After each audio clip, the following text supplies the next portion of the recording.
이야기하고 있다라고 하는 것이죠.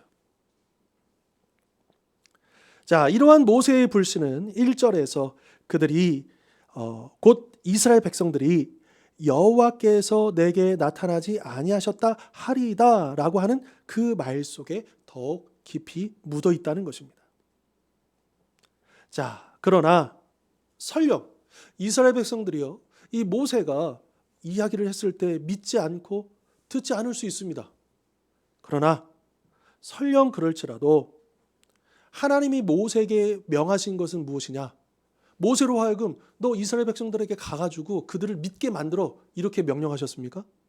아닙니다. 그들에게 가서 전해. 내가 이스라엘을 구원할 거야. 내가 이스라엘을 인도해서 가나안으로 드릴 거야. 그러니까 이거를 전하라고 명령하셨지. 모세로 하여금 그 이스라엘 백성들을 믿게 만들어라 이렇게 명령하시지 않았다라고 하는 것입니다. 그러니까 이 이스라엘 백성들이 모세의 말을 믿든지 안 믿든지 듣든지 아니 듣든지 모세가 해야 할 일은 무엇이었습니까? 가서 전하는 것이었죠. 우리가 하나님의 명령에 순종하는 것은 우리가 이렇게 순종할 때 이런 결과가 기대되고 이렇게 될 것이다. 그런 확신이 섰을 때에만 순종할 수 있는 게 아니다라고 하는 겁니다.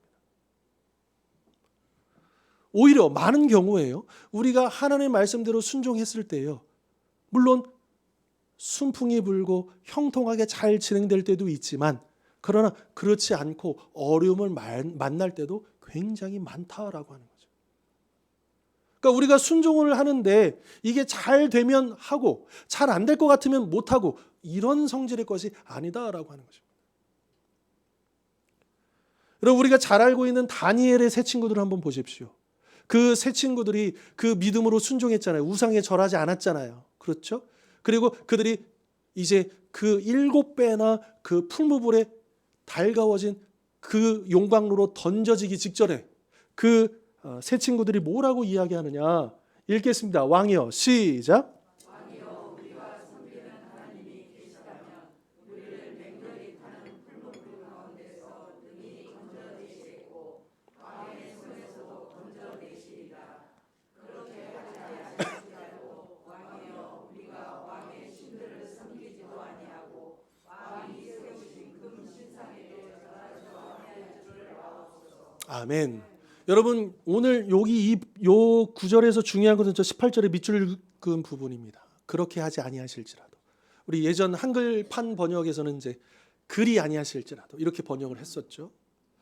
여러분, 이들에겐 분명한 믿음이 있어요. 하나님이 자신들을 구원해 주실 것이라는 거. 그런데 그들이 뭐라고 얘기하느냐? 그렇게 안 해 주셔도 우리는 왕을 섬기지 않을 것입니다. 우상 앞에 절하지 않겠습니다. 이게 진정한 순종의 모습이다라고 하는 것이죠. 아까도 언급했지만 모세에게 하나님께서 주신 명령은 모세로 하여금 그 이스라엘 백성들을 믿게 만들어라가 아니라 가서 전하라는 것이었습니다. 마찬가지로 오늘 우리에게 주신 명령도 이 복음을 전하라고 하는 것이지 복음을 믿게 만들어라 그런 명령을 주시지 않았다라고 하는 거예요. 그러니까 우리가 순종할 부분은 무엇이냐? 믿게 만드는 데 있는 게 아니라 그들이 듣든지 아니 듣든지 전하는데 우리의 순종이 달려 있다라고 하는 것이죠. 우리가 매주일마다 이제 오늘도 아침에 예배 전에 이제 여러분들께서 이제 이렇게 전도하시잖아요. 저도 이제 아래에서 안내를 서면서 같이 이제 이렇게 지켜보면 또 어떤 분들은 또 흔쾌히 이 전도지를 받아주시는 분도 계시지만 또 어떤 분들은 어떻습니까? 이게 하면 그냥 좀 적당히 이렇게 하면 좋은데 아주 막 손사래를 치면서 안 받겠다고 하는 사람들도 막 있고요. 근데 여러분, 우리가 건네는 그 전도지, 우리가 전하는 그 복음이 그들에게 들어가든지 안 들어가든지 그것은 하나님의 주권의 영역입니다. 우리가 해야 할 일은 뭐예요? 전하는 거예요. 말하는 거예요. 선포하는 거예요. 건네주는 거예요. 받고 안 받고는 하나님의 영역이에요. 그러니까 우리가 그것 때문에 위축되거나 그것 때문에 실망하거나 혹은 내가 잘못하고 있는가 그렇게 생각할 필요가 전혀 없다. 하나는 무엇을 보시느냐? 우리가 전하는 그 순종을 보신다라고 하는 것이죠. 그리고 하나님은 그 순종의 믿음을 통해서 역사하신다라고 하는 것입니다. 이 다니엘의 세 친구들의 그 고백처럼 그렇게 아니하실지라도 하는 그 순종의 신앙이 우리에게 더욱더 풍성해지기를 바랍니다. 자, 이렇게 하나님을 향해서 더 증거를 주셔야 제가 믿을 수 있을 것 같습니다. 참 실망스럽죠. 그런데 하나님은 그런 모세를 책망하시지 아니하고 오히려 더 확실한 증거를 오늘 본문에서 보여주시는 겁니다. 자, 2절 보실까요? 하나님이 모세에게 먼저 뭐라고 말씀하시느냐? 모세야, 내 손에 있는 것이 무엇이냐? 지금 너 손에 들려있는 게 뭐냐? 지금 너가 갖고 있는 게 뭐냐? 이렇게 물어보십니다. 그러니까 이 질문은 의도적인 질문이에요. 그러니까 모세가 당연하게 생각하는 것을 다시 한번 일깨워주는 거예요. 뭐냐면 지금 모세 손에 뭐가 들려 있었습니까? 지팡이죠. 근데 이 지팡이는 그냥 모세가 생각할 때는 이건 아무것도 아니라고 생각하는 거예요. 이건 그냥 당연한 거라고 생각하는 거고요. 그냥 양떼들을 인도할 때나 쓰는 그런 보잘것없는 지팡이라고 생각한 거죠. 그런데 하나님께서 내 손에 있는 게 뭐냐라고 질문하신 이유는 뭐냐 하면 그 지팡이는 그냥 지팡이가 아니야. 이미 내가 너에게 준 지팡이야. 그리고 이제 그 지팡이가 누구를 위해서, 무엇을 위해서 쓰여지느냐에 따라서 놀라운 능력이 나타날 거야. 이것을 깨우쳐 주시기 위해서 하나님은 모세에게 그렇게 말씀하셨다라고 하는 것입니다. 그리고 이러한 질문은 과거 모세에게만 주시는 것이 아니라 지금 우리에게도 말씀하고 계십니다. 하나님이 우리를 부르시면서 하나님께서 우리를 사용하기를 원하시는데, 그런데 우리가 주저하고 주님 저는 안 돼요. 저는 못해요. 저는 부족해요. 제가 할 수 있을까요? 라고 했을 때 주님이 우리에게 뭐라고 말씀하시느냐? 지금 너에게 있는 것이 무엇이냐? 여러분, 오병이어 기적 때도요, 제자들이 예수님께 건의하죠. 지금 날은 저물었고 이 많은 사람들을 먹일 수가 없으니 어서 흩어보내서 가까운 마을에 가가지고 먹을 것을 사 먹게 하는 게 어떻겠습니까? 했을 때 예수님께서 제자들에게 첫 번째 하신 말씀이 뭔지 아십니까? 네, 너에게 떡이 얼마나 있느냐? 너희들이 갖고 있는 게 얼마냐? 라고 물으십니다. 그래서 제자들이 자꾸 찾아서 가져온 게 뭐예요? 네, 물고기 5마리. 떡 5개, 물고기 2마리. 네, 오병이어잖아요. 제자들이 생각할 땐 거 보잘것없는 거예요. 한 사람 그냥 도시락에 불과한 거예요.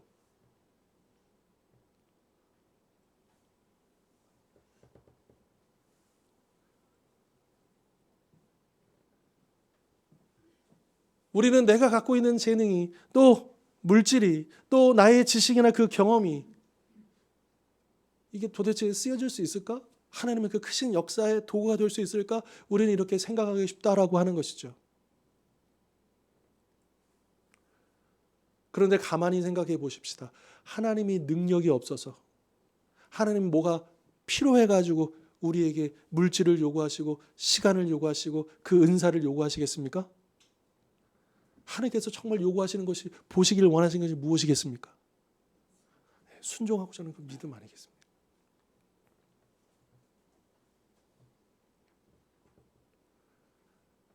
능력은 하나님의 능력이 있어요. 그런데 그 능력이 역사하려면 순종의 통로가 필요한 거예요. 그 순종이라는 믿음의 통로가 필요한 거예요. 그런데 더 놀라운 것은 그 하나님의 능력이 임하실 때 어디로 임하냐 하면, 나는 그저 당연하고 우리가 생각할 때는 이거 보잘것 없어 보이는 바로 그 물질을 통해서, 그 재능을 통해서, 그 경험과 지식과 그 모든 걸 통해서 하나님은 놀라운 역사가 일어난다라고 하는 것이죠. 우리가 이미 알고 있지만 이 보잘것없는 지팡이가 어떻게 쓰여집니까? 이 10가지 재앙에서도 지팡이가 쓰여지고요. 더 놀라운 것은 그 홍해를 가를 때, 그리고 광야에서도 계속해서 이 지팡이가 계속해서 하나님의 능력이 나타나는 도구로 쓰여지잖아요. 한번 우리 자신을 한번 돌아보십시다. 지금 나에게 있는 것, 이게 도대체 쓰여질 수 있을까? 아니요. 하나님께 드려보십시오. 하나님께 맡겨드리십시오. 하나님이 어떻게 사용하시는지, 어떻게 역사하시는지 우리가 볼 수 있어야 되지 않겠습니까? 자, 사도 바울이 고린도 교회를 향해서 편지를 썼는데 그 고린도 교회 성도들에게 이렇게 이야기합니다. 그 고린도 교회 성도들을 향해서요. 좀 길지만 읽겠습니다. 형제들아, 시작.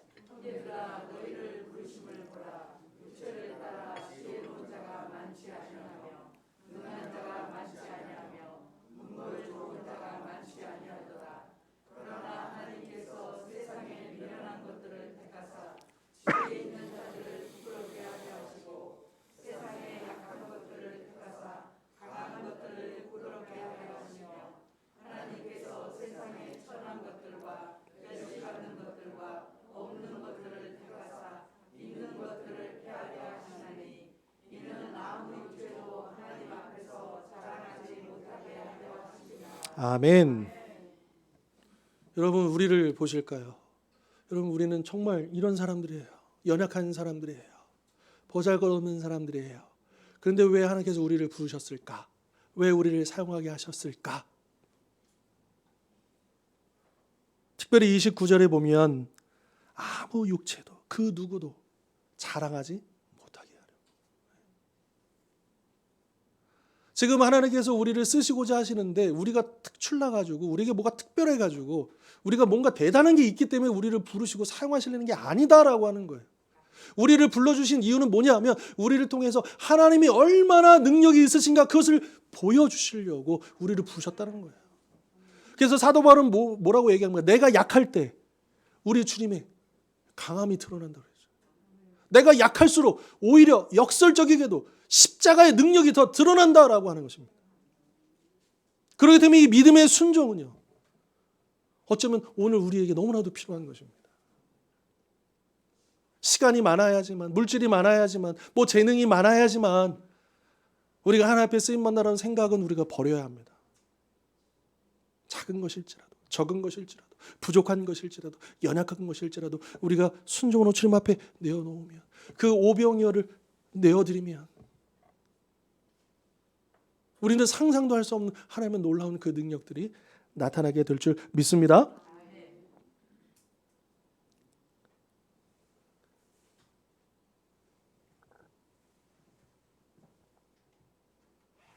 다음 3절 보실까요? 자, 그 지팡이를 하나님이 뭐라고 하십니까? 어떻게 하라고 하십니까? 네, 던지라. 그랬더니 뭐가 됩니까? 뱀이 됩니다. 자, 일단 우리가요. 왜 하나님께서 지팡이를 가지고 뱀을 변하게 하셨을까? 일단 이거는 이제 기적이잖아요. 그렇죠? 어떻게 지팡이가 뱀이 됩니까? 그런데 그 이유가 있다라고 하는 겁니다. 왜 하필이면 뱀이었을까?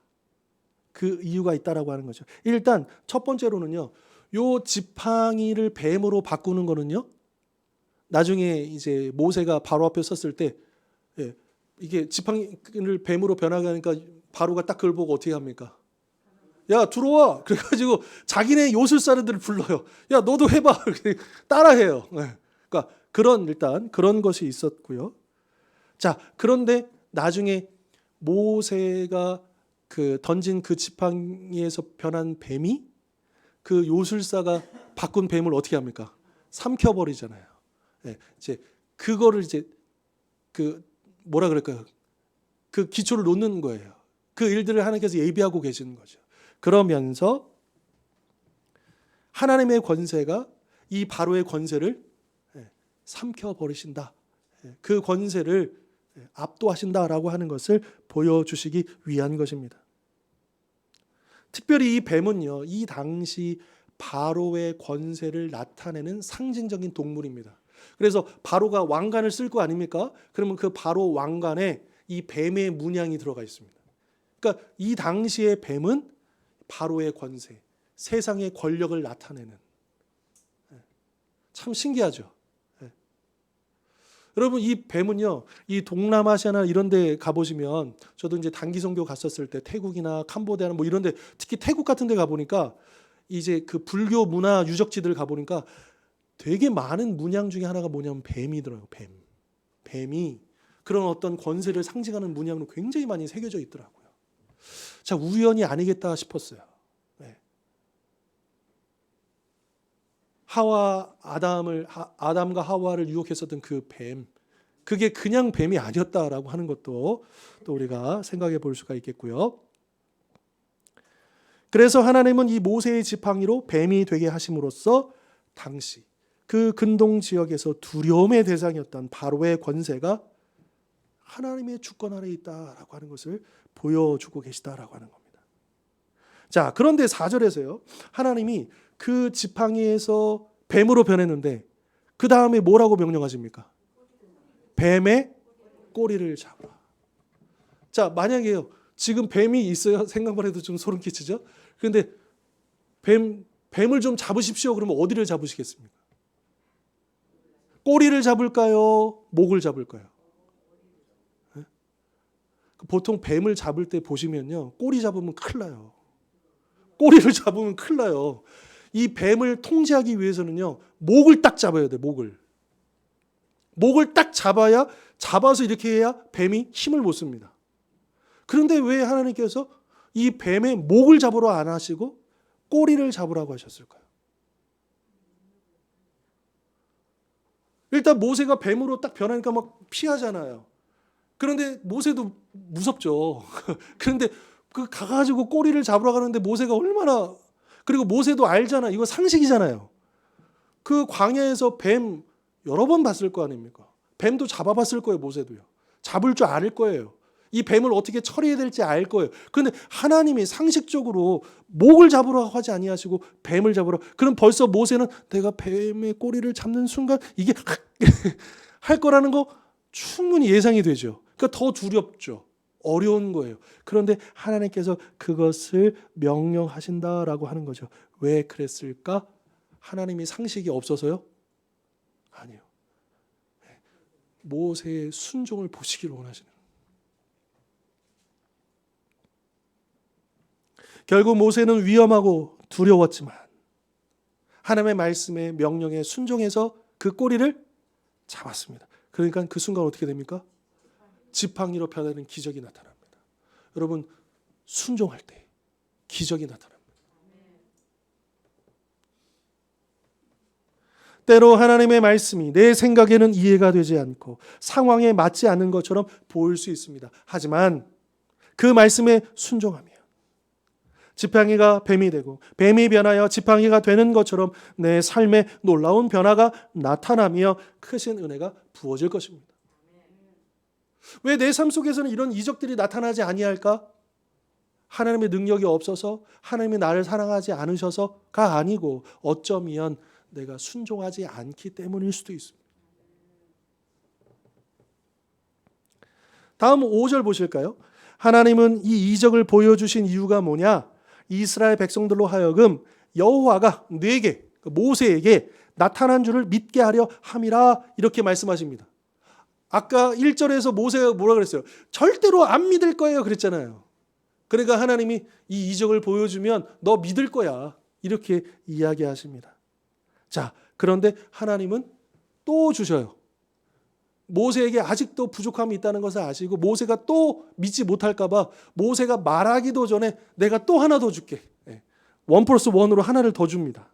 6절 보시면 하나님은 모세에게 손을 어떻게 하라 그래요?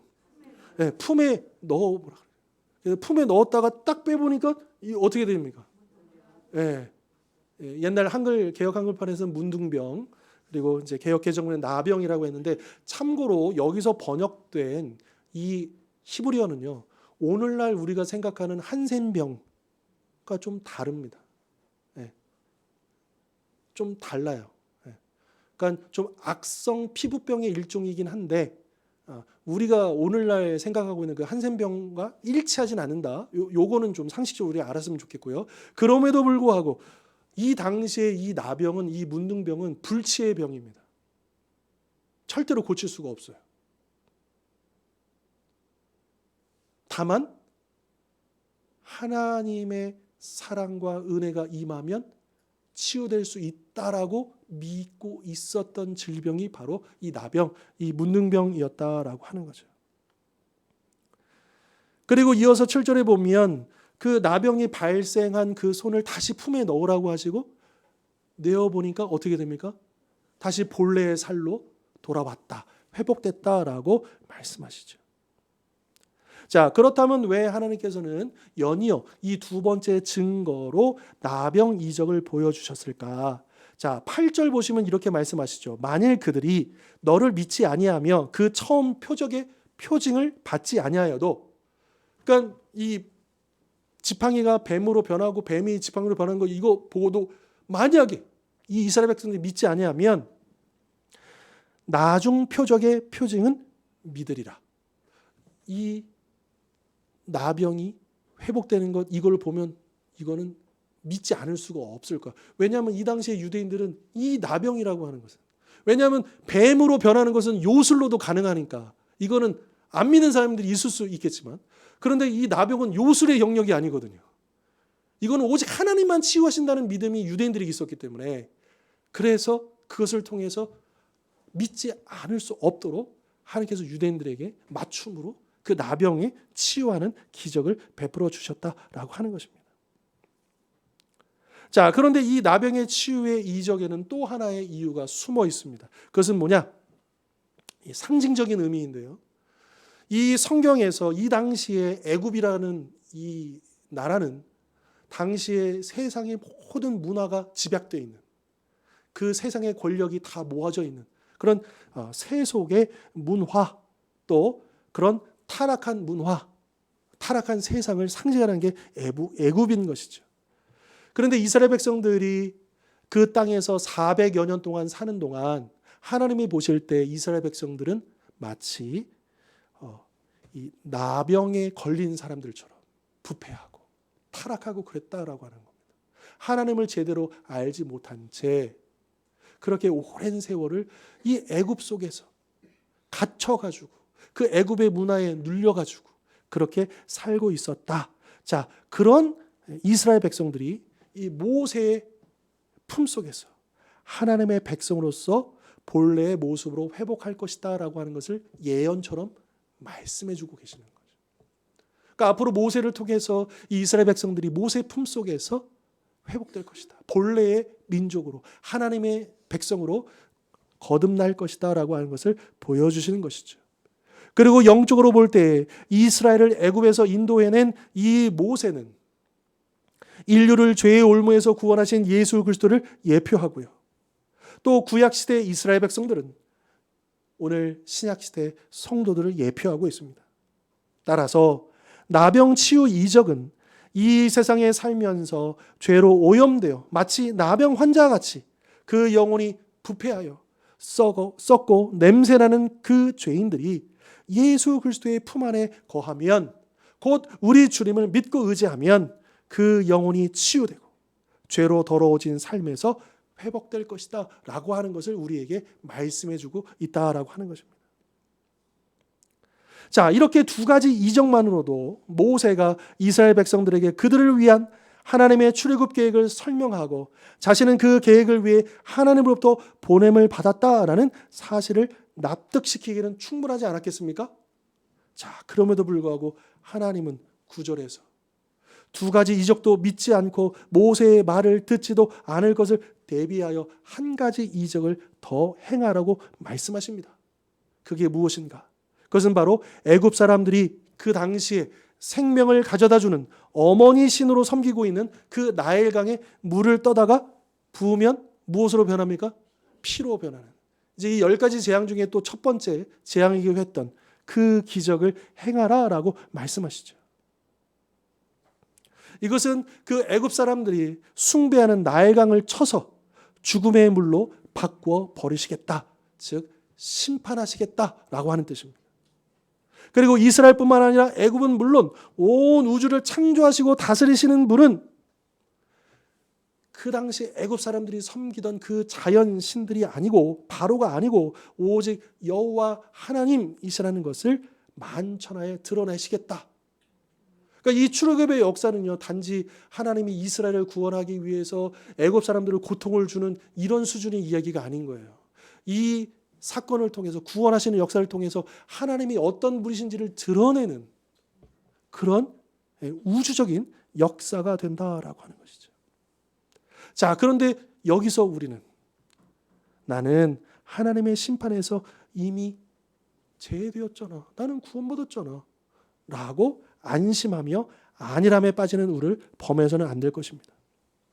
왜냐하면 우리도 얼마든지 나도 모르게 이 세상의 것들을 하나님처럼 섬기는 우상 숭배에 빠질 수 있기 때문인 것이죠. 물론 우리 성도님들이 어디 가가지고 앞에서 막 절하고 또 어디 가서 점 보고 뭐 그렇게 드러나게 대놓고 우상 숭배하지 않으실 겁니다. 그러나 여러분, 우리의 삶의 우선순위를 한번 보실까요? 내 우선순위에 하나님이 1번입니까? 하루를 시작할 때, 그 20시간을 보낼 때, 내 삶에, 내 시간에, 또 내가 물질을 사용할 때 내 그 물질 사용처의 1순위가 하나님이시냐라고 하는 거예요. 그러니까 오늘날의 사탄은 더 교묘하게 과거처럼 눈에 보이는 형상에 절하는 그런 우상 숭배의 방식이 아니라 우리 마음 안에 1순위를 하나님이 아닌 누구를 1순위로 둘까요? 오늘날의 진짜 무서운 신은, 우상은 나입니다. 여러분, 믿음이 없는 이 세상 사람들하고 이야기해 보면 인생의 목적이 뭡니까? 인생에서 가장 중요한 게 뭡니까? 그러면 제일 첫 번째로 얘기하는 게 뭐냐면 나의 행복이요. 나예요. 나 중심이에요. 그러니까 이 세상이 타락했고 이 세상이 불행해지고 이 세상이 이런 모양으로 변해버린 그 결정적인 이유가 뭐냐면 나예요. 나. 항상 우선순위가 납니다. 일단 내가 살아야 되고 내가 안전해야 되고 내가 먼저입니다. 이 우선순위가 바뀌지 아니하면 우리는 여전히 우상 숭배에서 벗어나지 못하는 것이죠.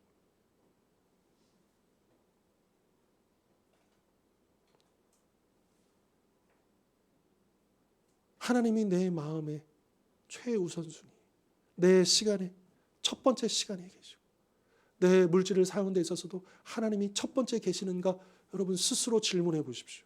스스로 점검해 보십시오. 그리고 우리가 하나님 앞에 내가 하나님을 나의 주로, 주인으로, 주님으로 우리가 고백해야 마땅할 것입니다. 오늘 말씀을 정리해 보겠습니다. 우리는 모세와 같이 하나님의 부르심을 받을 때에 나 자신의 연약함을 핑계로 그 부르심을 거절하거나 주저하는 경우가 있을 수 있습니다. 그러나 우리 인간은 심히 연약하고 무능하지만 우리를 부르시고 당신의 거룩한 도구로 사용하시는 하나님은 창조주 하나님이시요 모든 것을 주관하시고 다스리시는 분이심을 우리는 기억해야 합니다. 따라서 하나님으로부터 부르심을 받을 때 나의 연약함과 무능력을 볼 것이 아니라 나를 부르시고 귀한 사명을 맡기시는 하나님을 바라보면서 내가 여기 있나이다, 나를 보내소서, 그렇게 믿음으로 고백하며 순종하는 우리 모든 성도님들 되실 수 있기를 주님의 이름으로 축원합니다. 기도하겠습니다. 거룩하신 하나님 아버지, 오늘도 귀한 주님의 말씀을 받았습니다. 주님, 우리에게 믿음이 필요합니다. 나를 볼 때 실망스럽고 초라해 보이고 보잘것없어 보이지만 그러나 나를 보지 않고 그 능력의 하나님을 바라보며 온 세상의 주인 되시고 이 모든 세상을 당신의 뜻대로 이끌어 가시는 하나님을 바라보며 주님의 그 부르심에 순종하는 믿음을 우리 모두에게 허락하여 주시옵소서. 그래서 주님의 능력의 도구로 쓰임받게 하시고 우리 하나님을 나의 최우선순위로 여기며 우상을 멀리하고 하나님만 사랑하고 두려워하고 경외하는 우리 모든 성도님들 될 수 있도록 축복하여 주시옵소서. 예수 그리스도의 이름으로 기도하옵나이다. 아멘. 우리 다 같이 일어나셔서 찬송하며 봉헌하도록 하겠습니다.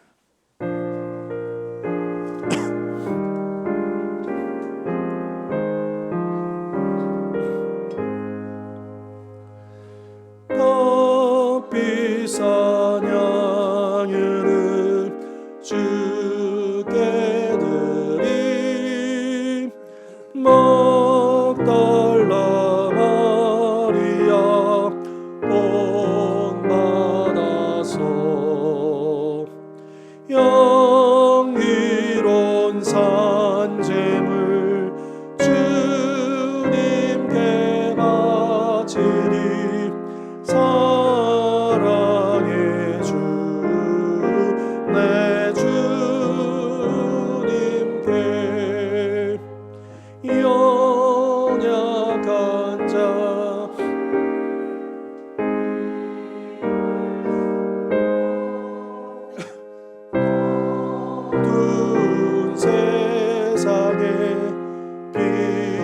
재미죠. 성실과 인내로 내 형제 이끌리 사랑의 주 내 주님께.